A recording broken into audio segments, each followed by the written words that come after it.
Bismillahirrahmanirrahim. Assalamualaikum warahmatullahi wabarakatuh.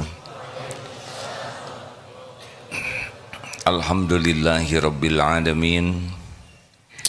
Alladzi khalaqal mauta wal hayata liyabluwakum ayyukum ahsanu amala wa huwal azizul ghafur. Allahumma salli ala sayyidina Muhammad wa ala alihi wa ashabihi ajma'in. Segala puji bagi Allah Subhanahu wa ta'ala yang maha baik, yang tidak pernah sekejap pun kecuali melakukan kebaikan bagi segala-galanya. Tidak pernah ada sekejap saja Allah berbuat jelek kepada hambanya. Yang buruk adalah hambanya menzolimi dirinya sendiri. Siapapun yang meyakini Allah maha baik, dia akan menyikapi ujian hidup ini pasti dengan kesabaran. Kita simak uraian dari Imam Ibnu Athaillah 115. Bismillah. Kajian Al-Hikam nomor 115. Sebentar, ini tolong digeser ke sini Bapak-bapak ikhwan santri. Silakan ibu-ibu ikhwan boleh nyaman. bergeser. Mungkin ibu-ibu lebih nyaman kalau bapak-bapaknya lebih maju ya.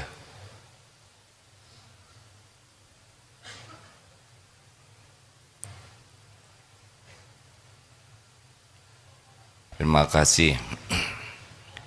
Bismillahirrahmanirrahim. Liyukhaffif alamal bala'i 'alaika ilmuka bi annahu subhanahu huwal mubli laka falladhi wajahatka minhul aqdaru huwalladhi 'awwadaka husnal ikhtiyari. Seharusnya terasa ringan kepedihan bala yang menimpa kepadamu karena engkau mengetahui bahwa Allah yang menguji kepadamu, maka Allah yang menimpakan kepadamu takdirnya itu, dan Dia pula yang telah biasa memberi kepadamu sebaik-baik apa yang dipilihkan untukmu. Seharusnya terasa ringan bala musibah yang menimpa kepadamu karena engkau mengetahui bahwa bala ini Allah menguji padamu, dan yang menguji ini adalah Allah Tuhan kita yang setiap waktu memberikan kebaikan kepada kita. Maka pada bala ini pun adalah dipilihkan oleh Allah sebaik-baik takdir, walaupun mungkin nafsu kita tidak menyukainya.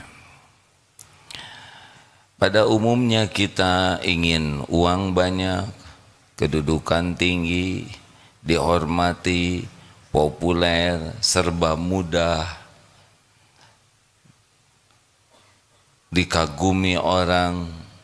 Ya, kita menginginkan serba yang kita anggap baik. Tapi di sisi Allah yang maha tahu segalanya, belum tentu hal tersebut baik bagi kita. A'udzubillahi minasyaitonirrajim. Wa asa an takrahu syai'aw wa huwa khairul lakum wa asa an tuhibbu syai'aw wa huwa syarrul lakum wallahu ya'lamu wa antum la ta'lamun. Boleh jadi engkau menyukai sesuatu padahal itu buruk menurut Allah bagimu, dan boleh jadi engkau tidak menyukai padahal baik menurut Allah. Allah maha tahu, kalian tidak tahu. Makanya kita akan termasuk ahli sabar kalau kita selalu menafakuri bahwa selama ini kita ini diurus oleh Allah dengan baik. Tidak ada perbuatan Allah yang buruk untuk kita. Tidak ada. Sekejap saja tidak ada. Jadi kalaupun Allah memberikan ujian kepada kita, pasti ini pun baik. Nah, keyakinan ini membuat kita lebih ringan menghadapi hidup ini. Karena beratnya ujian itu kalau kita tidak ridho, tidak mau menerima. Kenapa kita tidak menerima? Karena menganggap ini tidak cocok dan buruk menurut kita.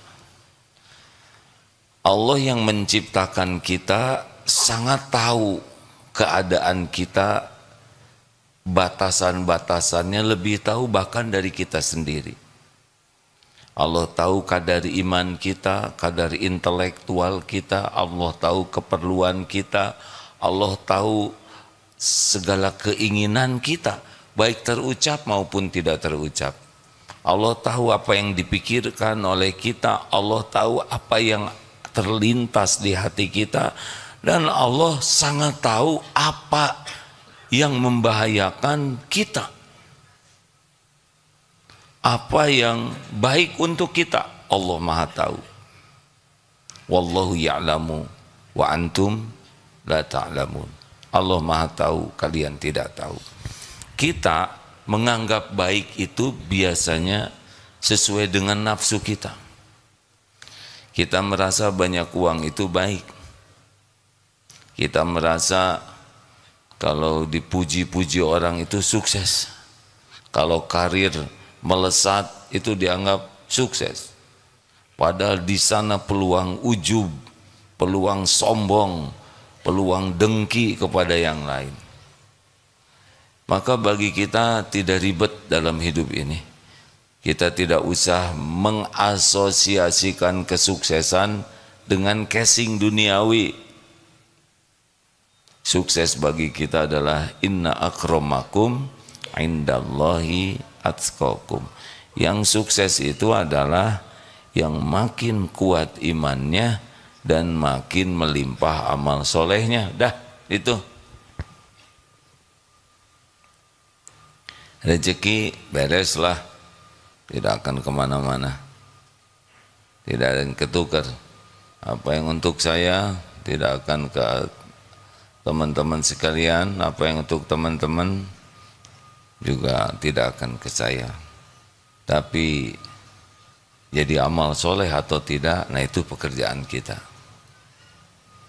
Rezeki sudah beres pembagiannya, tinggal jadi amal soleh atau tidak. Apakah kita berinteraksi dengan rezeki meningkatkan iman atau melemahkan iman? Apakah kita berinteraksi dengan rezeki jadi amal soleh atau jadi dosa? Itu jadi lebih simpel otak ini, ya. Nah, kita lihat sebuah hadis Rasulullah SAW tentang mayusibu muslima, tentang musibah. Ada, sebentar hadirin, tidaklah menimpa kepada seorang muslim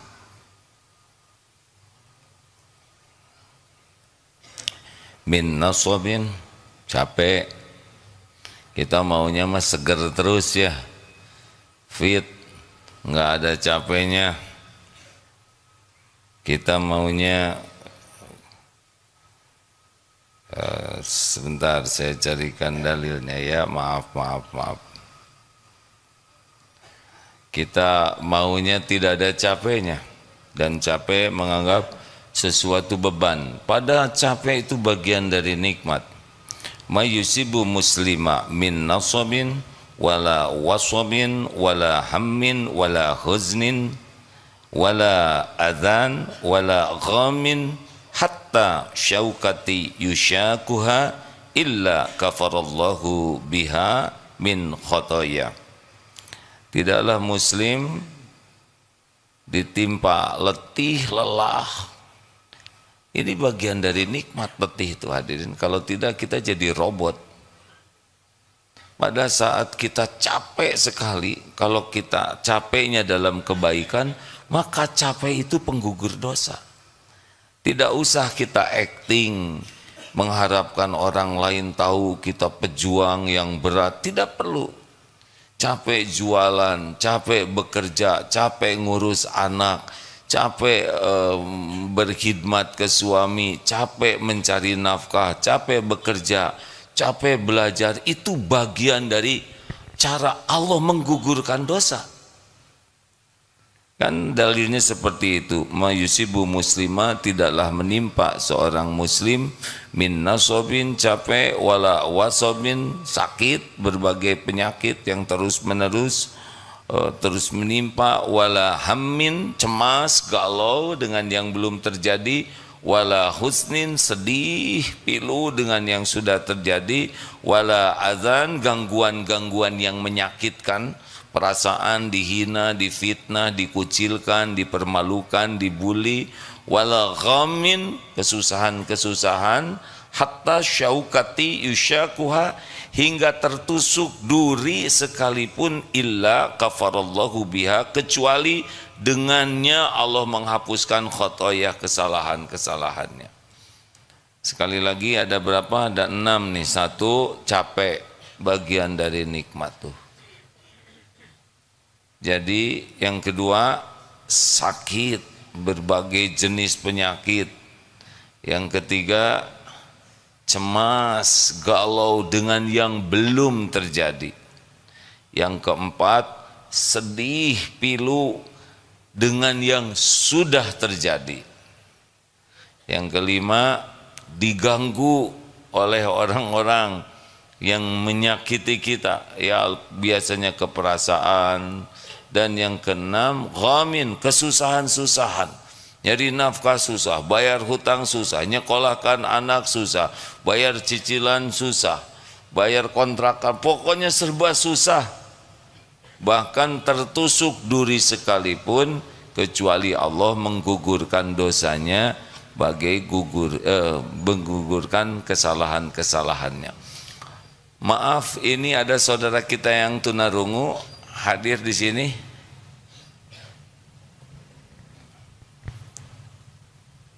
Adakah?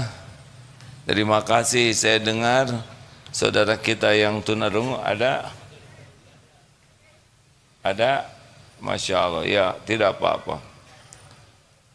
Terima kasih. Jadi kita akan aktifkan kembali kajian Kamis, malam Jumat, dan khutbah Jumat juga dengan yang bisa bahasa isyarat, supaya saudara kita bisa mendapatkan manfaat. Jadi kalau sudah capek, ya sudah, tidak usah diposting, tidak usah keluh kesah, tidak usah pamer, merasa paling capek sedunia. Padahal Allah membuat kita capek karena Allah menggugurkan dosa kita. Jangan sampai didagangkan capeknya kita untuk penambah simpati orang ke kita. Tidak perlu. Capek, nikmati saja. Jangan, capek nih, kerja tuh capek, ngantor capek, ya sudah, nggak usah kerja. Capek ngurus anak 5, sebutkan, apa gunanya? Orang ada yang nangis-nangis ingin punya anak, dikasih 5, capek lagi. Ya ada nyangka teh enggak 5. Kalau Allah ngasihnya segitu, berarti pahalanya luar biasa. Jadi pemimpin tidak boleh mengatakan, saya capek memimpin kalian, turun. Capek tidak boleh didagangkan untuk membuat orang jadi simpati ke kita. Capek itu nikmat dari Allah, digugurkan dosa. Sakit, mulai dari kepala, pundak, lutut, kaki, kepala pusing, hidung mampet, mata jangar, telinga mendengung, sariawan, gigi, gusi bengkak, susah nelen, apapun sakit yang ada pada kita itu pasti menjadi kebaikan kalau disikapi dengan benar. Allah tahu kita ingin sehat, kita ingin fit, kita ingin ya sehat terus. Tapi di sana ada ujub, ada ria, ada maksiat. Sehat itu kalau tidak pakai iman, peluang maksiatnya lebih banyak. Benar? Tidak usah ingin sakit. Tapi kalau diberi sakit, ridho, terima. Tidak usah keluh kesah. Ini pasti baik. Ini yang ngizinkan kita sakit itu yang maha baik. Tahu kita ingin sehat, tahu kita berusaha sehat. Tapi toh diberi sakit, ada penggugur dosa di sana. Sariawan, enggak sariawan, baceo, ngomong terus. Halang-halangi oleh Allah supaya tidak maksiat mulutnya. Makanya kalau sakit, ridho, tidak usah komplain. Apapun jenis sakitnya pasti dengan izin Allah, pasti sudah diukur oleh Allah pas. Tapi dari mana biayanya? Kalau kita ridho, kita sabar, kita istighfar, ada jalannya nanti rezekinya. Ada rezekinya, jangan risau. Asal kita pasrahkan ke Allah, terima. Ingat ilmu benjol, kalau jidat kena genteng bagaimana? Benjol, tidak boleh mengatakan saya tidak terima, karena sudah ada tanda terimanya. Kalau nasi jadi bubur, terima sambil cari cakwe, ayam, kacang polong, kerupuk, kecap, seledri, bawang goreng, dan gepuk ya. Maju terus. Hei, para lelaki, jangan dagang penderitaan ya, jangan cari simpati orang ketika sakit. Nikmati, tidak usah berkeluh kesah. Sesakit apapun sudah diukur oleh Allah. Allah tahu ambang sakit kita tuh. Karena yang menciptakan ambang sakit juga kita. Biayanya yang bakal keluar Allah sudah tahu. Sebelum rumah sakit menulis tagihan, Allah sudah tahu berapa biaya yang bakal keluar. Jalani saja. Berbaik sangka kepada Allah. Biasanya kalau orang sakit yang pertama dipikir itu justru obat, dokter, rumah sakit. Jangan, kalau sakit yang dipikir pertama adalah Allah, pemilik tubuh ini, yang mengizinkan virus, bakteri berbuat sesuatu di tubuh kita. Kita sakit penyebabnya karena Allah mengizinkan kita sakit. Ini virus banyak di sini sama, tapi yang nanti harus sakit dia sakit. Makanya kalau pertama kali sakit, innalillah wa inna ilaihi rajiun, qaddarullah wa ma syaa fa'al. Baru sesudah itu kita istighfar, minta ampun. Jadi udah dibuat sakit, kemudian kita benar-benar minta ampun, itu mempercepat pertolongan Allah untuk mendatangkan kesembuhan. Kalau kita tidak istighfar ya seperti kaca kotor, lama-lama bersih, tapi prosesnya beda dengan yang dibersihkan. Makin kuat istighfarnya, makin cepat terhapus dosanya, insya Allah makin cepat disembuhkan. Gimana? Di sini ada nih yang sakit, tidak mau ke rumah sakit karena anaknya juga diopname, takut berat sakitnya dan takut bayarnya mahal. Tapi kalau Allah mau, ada seseorang yang ayo harus masukkan ke rumah sakit. Ke rumah sakit nggak ada biaya untuk ini, ada yang membiayainya. Sekarang sudah sembuh, semuanya diatur Allah. Tidak ada satupun yang keluar dari kekuasaan Allah. Yang ketiga apa? Hammin, cemas. Kita pasti memikirkan yang akan datang. Ada yang stres sekali mikir yang akan datang. Padahal apa? Padahal belum tentu panjang umur. Justru itu yang saya cemaskan, tidak panjang umur. padahal belum meninggal. Kita cemas mikirkan kontrakan hampir habis, biaya sekolah anak, biaya untuk kehidupan. Hadirin, apapun yang belum terjadi itu gaib bagi kita.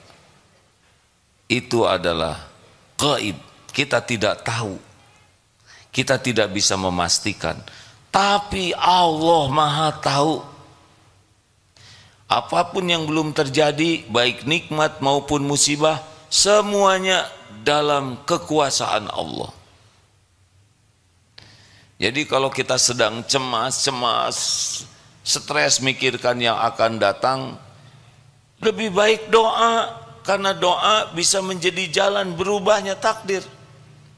La yarudu qada ila du'a, tidak ada yang bisa menolak bala selain doa. Antara bala dengan doa itu bertanding kuat-kuat yang mana. Daripada kita capek mikir, mendingan banyak doa saja.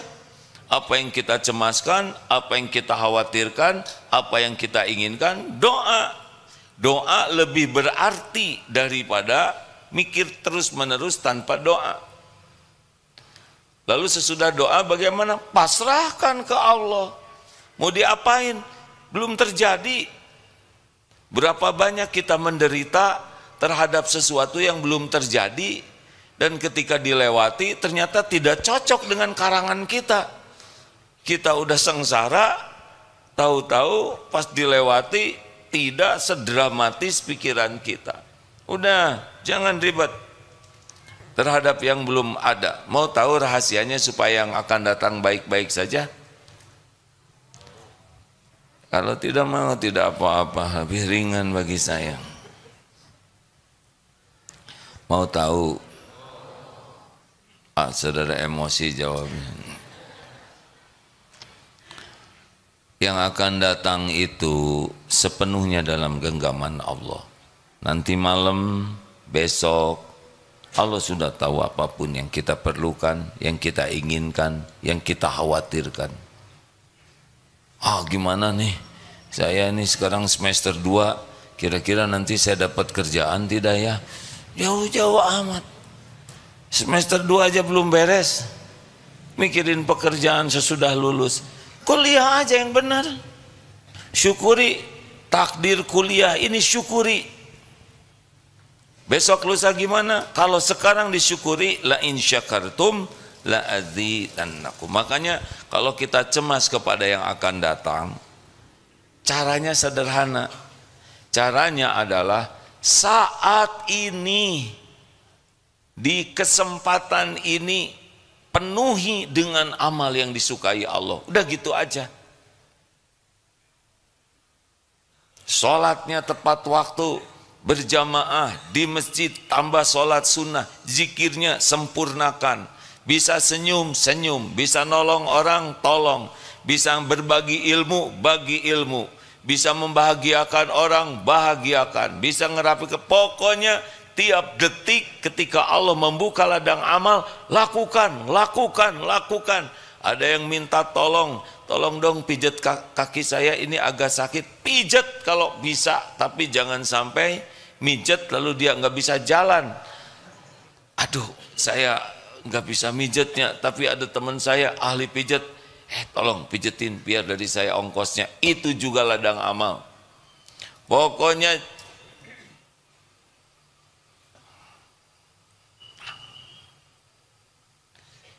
jangan sia-sia nyeklek pulpen ya. Kasihan pulpen nanti. Kalau kita takdirnya jadi pulpen pasti dendam ya.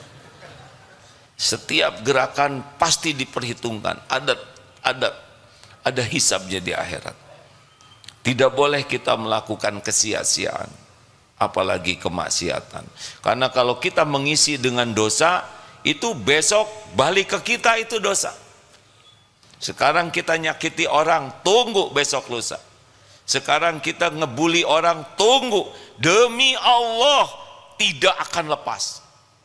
Setiap kali kita menghina, bakal balik ke kita. Setiap kali kita memfitnah, balik ke kita. Setiap kali kita ngambil hak orang, balik.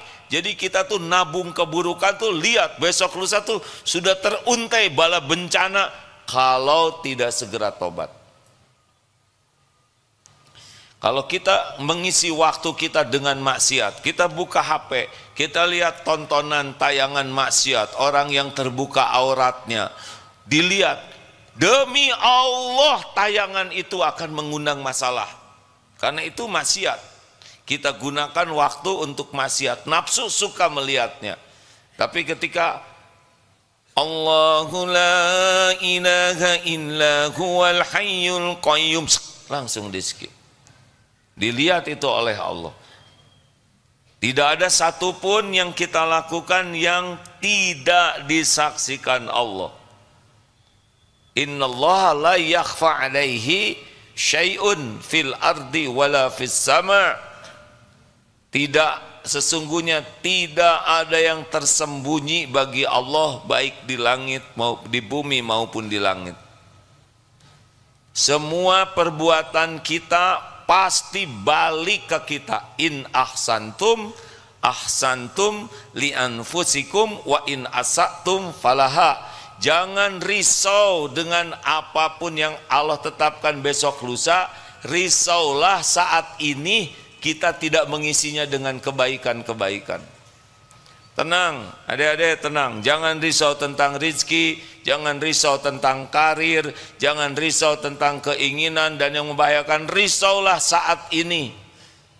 Makanya kalau kita cemas dengan yang akan datang, segera padatkan waktu kita untuk berbuat kebaikan-kebaikan. Dan itu enak. Jadi kita pelit sekali, pelit waktu kita digunakan untuk yang tidak bernilai. Kalau mau bicara, bicara yang baik. Kalau ketemu orang, hormati. Lihat orang susah, bahagiakan. Pokoknya produktif saja. Dan kita lakukan dengan niat mensyukuri nikmat waktu yang Allah berikan. Nah itu kuncinya. Jadi tidak usah galau.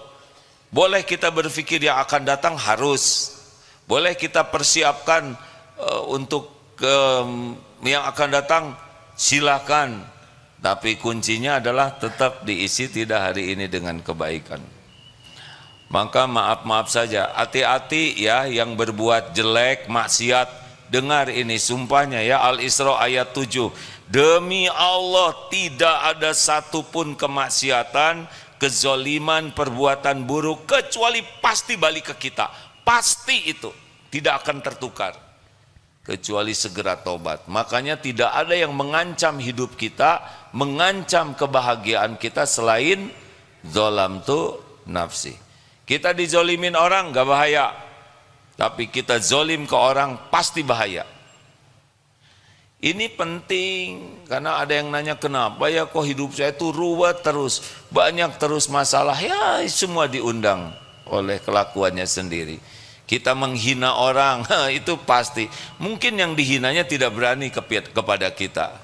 Tapi doanya itu, ya Allah ini orang zolim sekali ke saya tidak berani. Tolong balaskan. Bisa dibalas.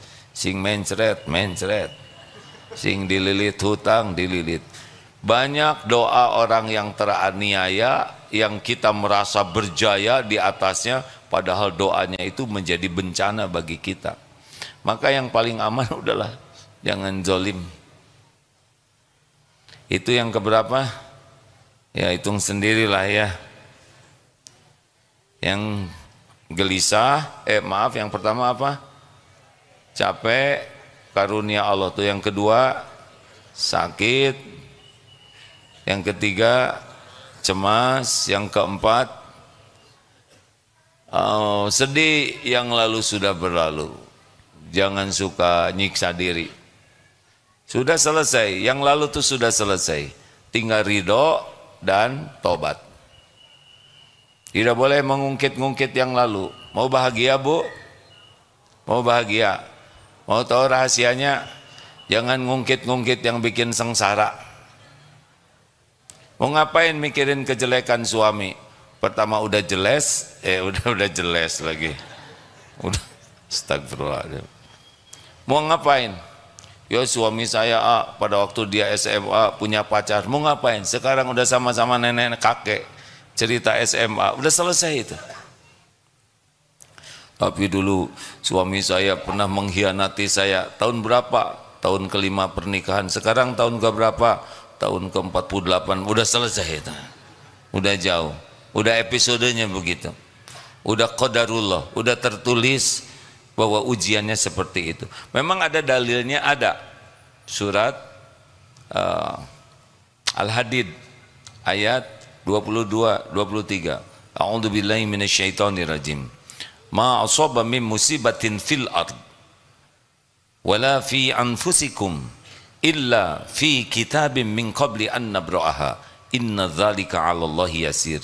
Tidak ada satupun musibah yang menimpa di bumi ini maupun pada dirimu kecuali sudah tertulis di Lauh Mahfuz sebelum kami mewujudkannya. Inna dzalika 'ala Allahi yasir. Sesungguhnya yang demikian itu mudah bagi Allah.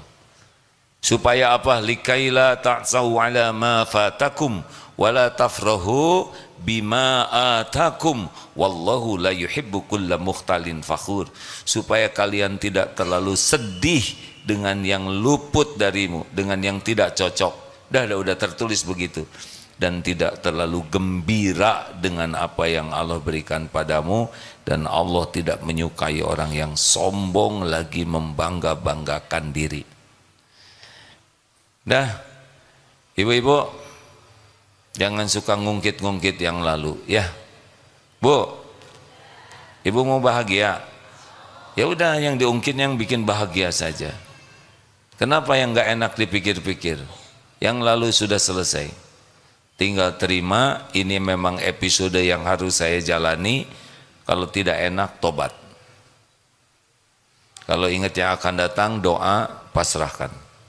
Isi waktu ini dengan sebaik-baiknya. Udah, jangan suka ribet dengan yang lalu, ya. Lalu yang ke berapa? 5, adzan. Gangguan-gangguan yang bisa menyakitkan. Bekal terjadi orang tidak suka ke kita. Sebaik apapun diri kita akan ada orang yang tidak suka ke kita. Nabi Muhammad SAW sempurna segala-galanya, tetap ada yang tidak suka. Ada yang menghina, ada yang memfitnah, ada yang memusuhi, ada yang memerangi, bahkan mengusir. Tidak apa-apa, konsisten saja, karena semua itu memang penggugur dosa kita. Kehidupan yang paling melelahkan adalah ingin disukai semua orang. Mustahil, mustahil. Kita tidak usah berlelah-lelah agar orang suka ke kita, tidak perlu. Kita tidak perlu ingin dikagumi orang, kita tidak perlu ingin orang terkesima, enggak ada perlunya, enggak ada perlunya. Kita perlu disukai Allah, dan Allah yang membulak-balik hati orang. Tidak akan semua orang suka ke kita, biasa saja. Tidak ada masalah. Orang tidak suka ke kita itu bukan masalah kita. Kita tidak suka ke orang lain itu masalah kita. Kalau ada orang yang tidak suka ke kita, kita tinggal evaluasi diri, perbaiki diri. Jangan dendam, jangan sakit hati, jangan marah.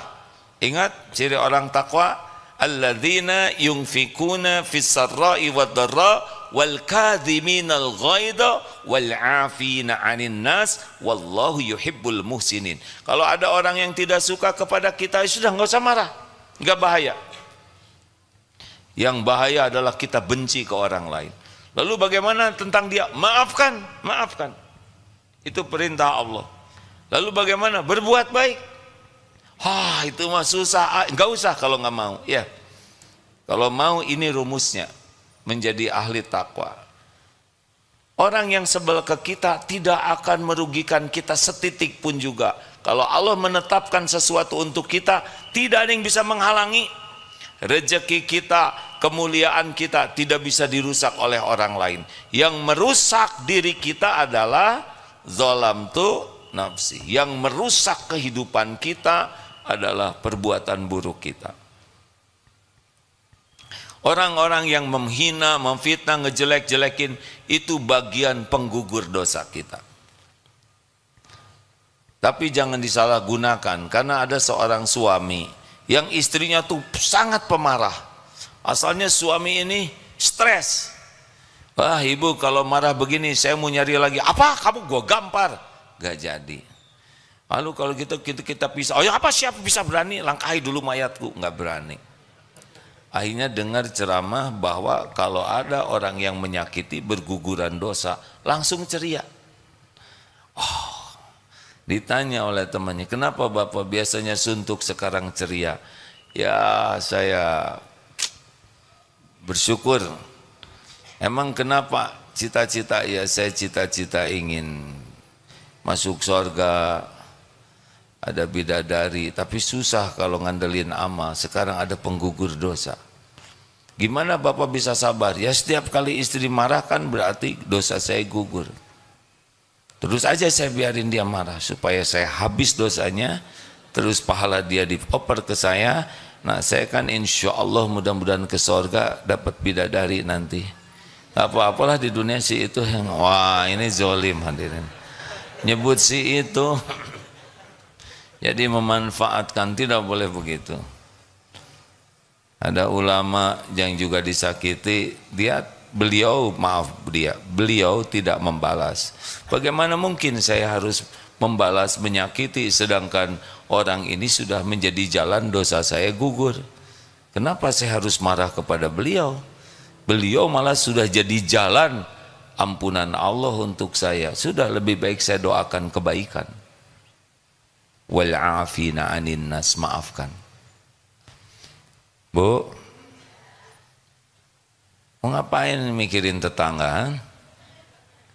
Mau ngapain mikirin segala kesalahan orang lain? Gak ada yang bahaya. Yang bahaya itu, yang pasti bahaya adalah dosa dan kesalahan kita yang tidak ditaubatin. Sabar ya, kalau ada yang sebel ke kita, kita evaluasi diri saja. Jangan sibuk bela diri, lebih baik sibuk perbaiki diri. Sebaik-baik jawaban untuk orang yang menghina dan memfitnah kita adalah PDLT, perbaiki diri dan lakukan yang terbaik. Jangan kemakan hati kita. Tuhan kita adalah Allah, bukan orang-orang yang menghina kita. Silakan saja, silakan saja. Kita sakit hati karena kita berharap dari Dia. Kalau kita nggak berharap apa-apa, tidak sakit hati. Dan orang yang menghina kita tidak akan mengurangi apa yang Allah tetapkan kepada kita. Tapi gara-gara saya dihina, kecil lah. Penghinaan orang kepada kita itu cetek dibanding kehinaan yang asli. Yang keenam, ghamin, kesusahan-kesusahan. Jadi penghinaan, orang yang ngeganggu kita itu bagian dari karunia. Tidak usah ingin, tapi kalau ada penggugur dosa, jangan aneh. Lalu akan ada susah. Aduh, ini susah, nyekolahin anak susah ke sana sini. Cari kerjaan susah, cari kontrakan susah. Ini susah, susah itu juga bagian dari penggugur dosa. Jalani saja. Melamar kerja sudah 30 tempat ngelamar, fotokopi belum ada, jalani saja. Tapi uang tabungan habis, jalani saja tanpa harus keluh kesah. Ya, sekarang dagang lagi susah pembeli, gak apa-apa, nanti ada waktunya rezeki itu. Tapi dulu sebelum Covid udah nggak usah ngomong dulu segitu, sekarang segini. Coba kalau nggak Covid, gimana nggak Covid? Udah Covidnya. Coba kalau ini, jangan, udah lanjutkan aja hidup ini. Nggak usah rewel, nggak usah berkeluh kesah, jalanin saja. Karena kesusahan itu bagian dari penggugur dosa dan kesalahan kita. Nanti ada waktunya kok semuanya ya. Tidak harus semuanya serba sesuai keinginan, nggak harus. Belum tentu baik. Justru yang lancar-lancar, dipuji, dihormati, dikagumi, lebih mudah sombongnya, lebih mudah ujubnya. Ada seorang ustadz yang belajar bahasa Arab susah aja. Kemudian nanya ke gurunya, ya kalau kamu langsung semua bisa, besar kemungkinan jadi ujub. Udah sengaja dikurangi kemampuan beberapa hal supaya susah ujubnya. Hatta syaukati yusyakuha, ibu lagi pasang kerudung, cep ke sini. Nah itu pun penggugur dosa. Lagi buka jendela, angin ke sini. Penggugur dosa. Makan pecel lele, nancep di sini. Alhamdulillah cuman satu duri yang nancepnya. Ini kemarin lagi haji, udah mau olahraga senang-senang, ada duri sedikit sekali ujungnya nancep di sini. Sakit itu. Bahasa Sundanya kasura ya. Betapa latihan ini itu olahraga, push up dan sebagainya. Oleh duri kecil aja susah itu ngeluarkannya. Allah mudah saja. Nggak ada yang gagah, tidak ada yang hebat di dunia, tidak ada. Tidak ada yang terlatih aslinya, tidak. Kita berlatih itu amal soleh, tapi tidak bisa menghalangi kalau Allah mau menakdirkan sesuatu untuk kita. Makanya hati-hati nih, yang diberi kemampuan oleh Allah, keterampilan, keahlian, nggak ada hebat, jangan ujub, sekejap saja bisa. Sekejap saja bisa terjadi. Jago bela diri, jago angkat besi, tinggal lepas satu dan ninggang kepalanya sendiri, bisa. Ini ibu-ibu dari mana tadi? Dari Surabaya. Oh belum pulang juga bu?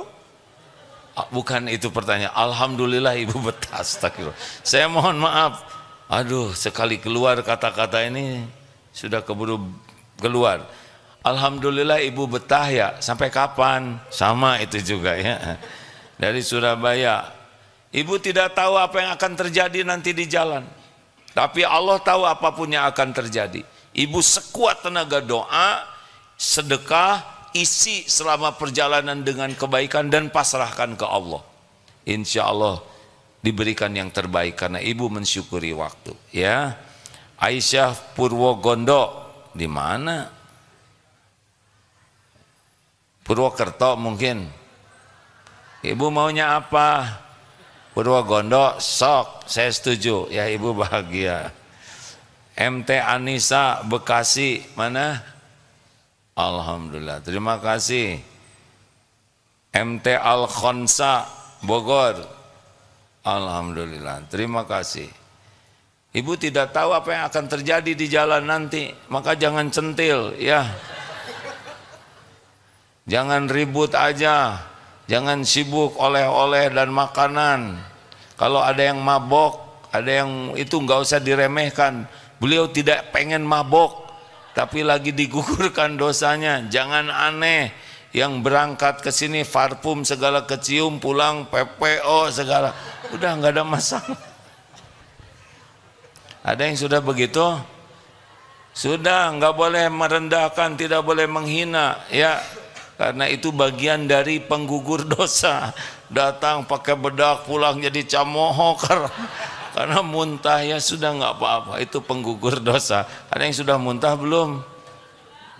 Jangan nyebut belum, berarti mau itu. Ya doa ke Allah supaya dikuatkan ya. Alhamdulillah sudah jadi nikmat dari Allah tuh tidak harus selalu yang cocok dengan keinginan kita.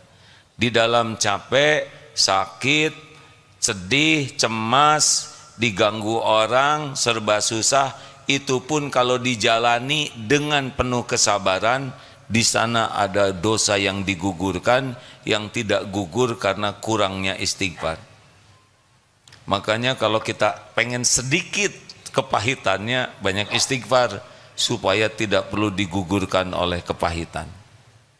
Ada pertanyaan? Tidak ya? Alhamdulillah. Mau nanya dek, silakan Ustaz. Yang tunarungu adakah? Sebelah mana yang nerjemahkannya?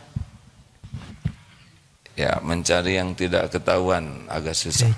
Silakan dek. Bismillahirrahmanirrahim. Mohon doanya, mau minta doanya dan ya. Untuk kesembuhan nenek saya. sedang sakit ya, sudah 1 bulan. Siapa? Nenek.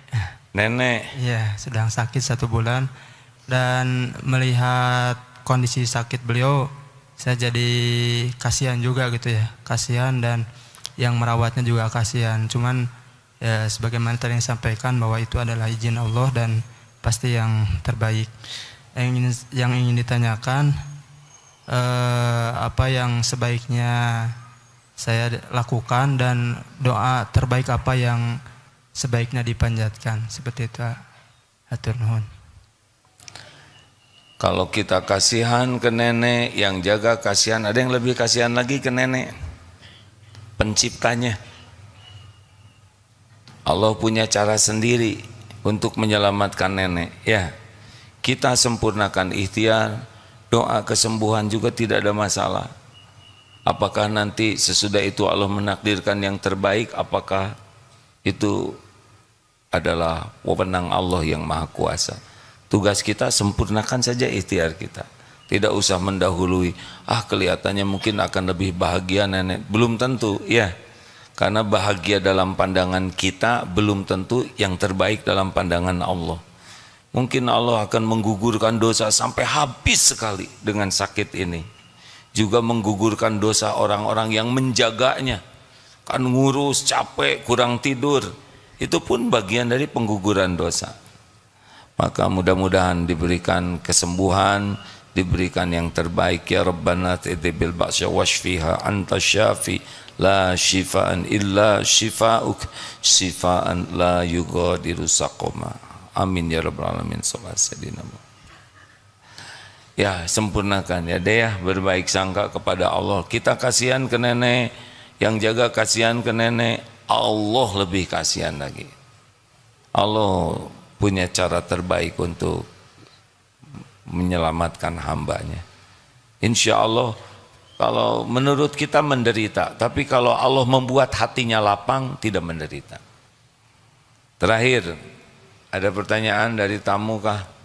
Ada ya, biasanya tamu yang nanya, tamunya bijaksana ya. Silakan. Izin bertanya, Ustaz. Lanjut. Bagaimana caranya kita mengutarakan sesuatu, misalnya kita nggak enakan, ada orang misal minta minjam duit, karena duit kita sedikit gitu kan, karena nggak enakan, nggak tega, jadinya susah juga diri kitanya. Tapi kan dikatakan tadi sebelumnya, kalau kita berucap itu harus mikir-mikir takut nyakitin orang, karena nggak enakan itu takut jadinya nyakitin orang. Itu bagaimana Ustaz? Jadi nggak usah ngomong, Pak, kasih pinjam aja ya. Kan masalahnya bukan nunggu omongan kita, nunggu duitnya ya. Maaf ya dek, orang mau pinjam uang ke kita, terus kita nggak enak perasaan, nggak usah ngomong nih itu. Justru masalahnya duitnya nggak ada. Bicaranya lempang-lempang saja. Kang, ya bukan tidak ada sama sekali, tapi untuk memenuhi pinjaman sepertinya saya belum bisa. Allah mengetahui ikhtiar akang, mudah-mudahan ada jalan lain. Gitu. Selalu kembalikan ke Allah.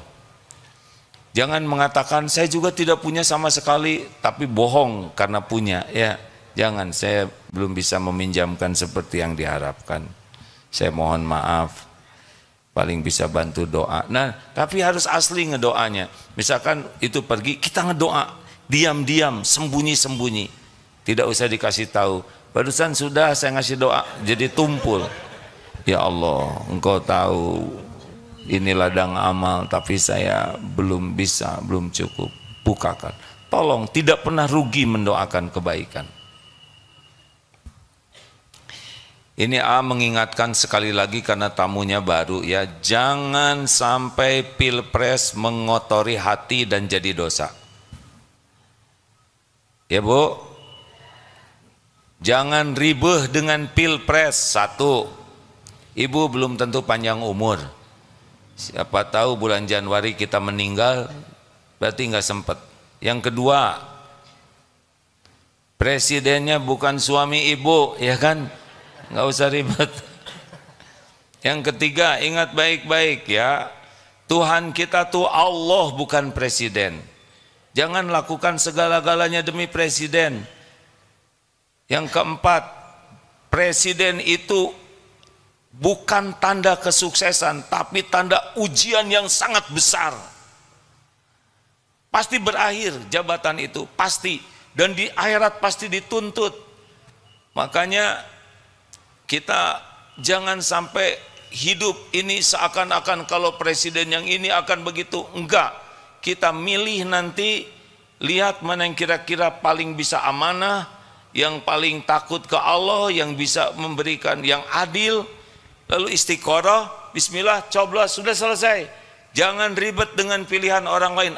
Bagaimana kalau pilihan saya ternyata enggak cocok? Tetap kita harus doakan kebaikan. Itu kandidatnya semuanya umat Islam. Yang menentukan nanti yang jadi itu adalah Allah. Nanti syariatnya lewat pilpres. Makanya jangan terlalu riweh dengan capres. Terus ngebaca polling. Mau ngapain segala dibaca? Mending ngebaca polling, dosa kita, ya. Dah, ya, tidak ada lagi ibu-ibu kecebong dan kampret. Sudah bersatu, namanya kecepret, ya, sudah selesai. Jangan nanya milih yang enggak, udah kapok yang lalu-lalu, ya. Saya mah sekarang mending ngajak akur aja. Jangan kehabisan energi, saling melukai, saling mengotori hati, saling menyakiti. Enggak lah, dunia ini enggak worth it untuk membuat kita saling bermusuhan. Benar? Enggak lama jabatan tuh enggak lama. Enak begitu dengarnya? Udah, gimana kalau suami saya pilihannya beda? Biarin, di akhirat nanti masing-masing tang. Udah, yang penting mah jadi amal soleh aja. Setuju?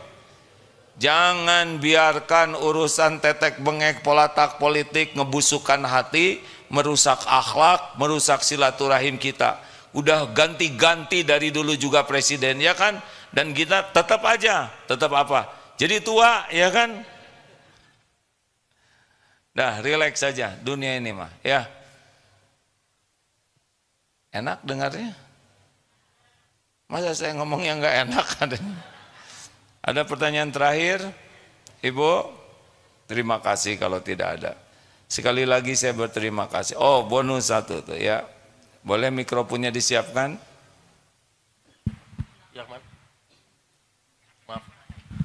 Mau berpolitik silahkan, tapi jangan pakai busuk hati dan akhlak yang jelek, ya.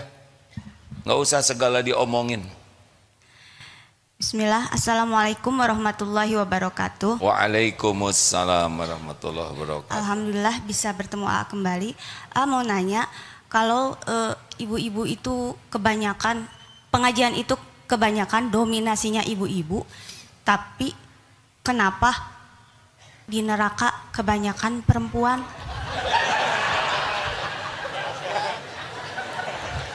Atau ibu yang jawab ya. Saya kan lelaki, Bu. Ibu yang ngaji. Gini, hadisnya sudah tahu belum? Saya bacakan hadisnya ya. Saya bisa disangka mengada-ada nih.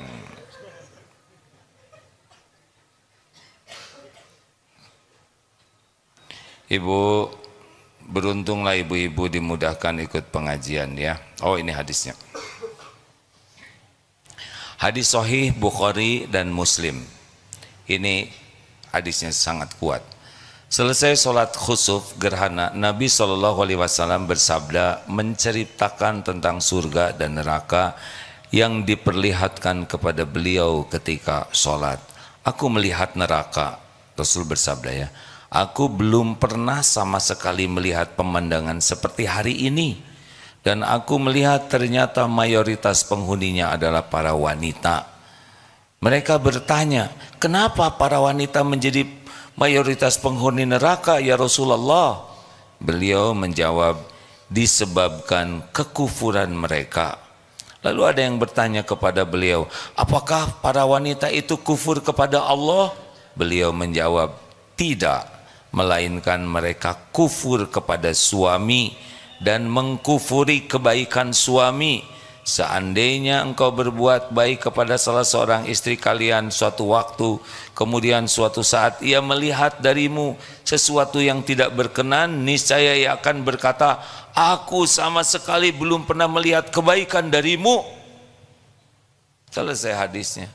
Jadi banyaknya orang, terutama wanita, masuk neraka adalah kufur terhadap kebaikan, dan diantaranya kebaikan suaminya. Makanya ibu, tapi saya tuh ingin suami saya tuh ya ganteng, soleh, ahli ibadah, dermawan, uangnya banyak. Masalahnya kan yang seperti itu enggak mau sama ibu ya. Ibu harus nerima yang ada. Coba saya nanya ke tamu ini, Bu, Ibu, supaya ibu bahagia dan beruntung, jadi suami itu sebagai apa bagi ibu tuh? Jawab. Tinggal ngejawab ibu. Sebagai imam, kemarin Ramadan gagal ngimamin ya kan? Cuman ina atau ina, itu juga selesai. Sebagai apa? Ini yang Surabaya ini ngebocorin. Sebagai ladang amal, kebaikan suami disyukuri, ibu berpahala. Kekurangan dan kesalahan suami, ibu sabar dan membantu memperbaikinya, ibu juga dapat keberuntungan. Jadi suami itu ladang amal. Ibu bisa membulak-balik hati suami tidak? Tidak. Ibu pengen disayang suami? Ingin tidak? Gimana caranya? Dandan nggak ngepek. Masakan lebih enak di warung. Mau tahu rahasianya Bu supaya suami ibu sayang ke ibu? Ibu jadi orang yang disayang Allah. Sibuk jadi istri yang baik, yang tidak menuhankan suami. Jangan terlalu cinta sama suami. Kalau terlalu cinta akan menuhankan suami dan Allah tidak akan suka. Suami ibu bukan segala-galanya untuk ibu. Tidak sedikit yang suaminya meninggal puluhan tahun, tapi istri yang ditinggalkannya tetap hidup. Rezekinya cukup, bahkan lebih dibanding ada suaminya dulu. Kenapa? Karena yang menjamin bukan suami, Allah. Ya Bu, nggak usah terlalu cinta sama suami ibu. Cinta boleh, terlalu tidak boleh. Ciri orang bekal menderita itu sangat banyak berharap dan takut kepada makhluk. Itu sumber penderitaan. Tenang saja Bu, berikan yang terbaik lillahi ta'ala. Nanti Allah yang ngebalikin hati suami. Gak bisa diakalin Bu. Lelaki, jawab. Jangan terlalu takut ke istri ya. Udah dengar belum ilmu singa? Mau saya ceritain lagi? Kayaknya banyak pelajar baru nih. Ada polisi nggak ngerti ya. Polisi dengerin. Udah dengar belum ceramah ilmu singa? Kemarin ceramah di Kopassus keluarin ilmu ini nih ya. Cocok sama polisi juga. Jadi gini, kalau manusia nikah itu orang pada datang terus ngedoain, ngasih kado, senang yang nikahnya. Tapi kalau singa nikah, binatang lain nggak boleh dekat, nggak boleh datang. Nah singa pas lagi nikah, kucing datang, singa marah. Pas mau dipukul, kata kucing, singa, saya harus ngomong sesuatu penting. Apa? Kata singa. Terus kucing berbisik, singa langsung pucat. Apa kata kucing? Singa, jangan sombong kamu ya. Saya ini dulunya singa, tapi sesudah nikah jadi kucing. Ngerti Meng? Ngerti nggak Pus? Udah jangan sombong ya. Ke kantor pakai seragam gagah, pulang ke rumah pakai seragam ucing. Di kantor segala dimarahin, pulang ke rumah eok. Sedang apa-apa. Mending jadi kucing aja daripada berantem, ya kan? Singa lawan singa bahaya. Demi keamanan negara jadi kucing, ya. Di rumah nggak apa-apa. Udah jadi kemana-mana ceramahnya. Terima kasih Bapak Ibu yang baik.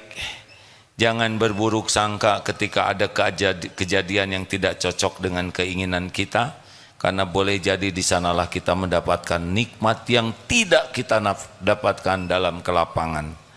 Maka tetaplah berbaik sangka kepada Allah, nikmati episode apapun dalam hidup ini. Kalau diberi nikmat bersyukur, kalau diberi ujian bersabar, semua ada waktunya, ya. Tidak akan gagal, tidak akan dikecewakan orang-orang yang hidupnya penuh kesabaran. Allahumma salli ala Sayyidina Muhammad wa ala alihi wa ashabihi ajma'in.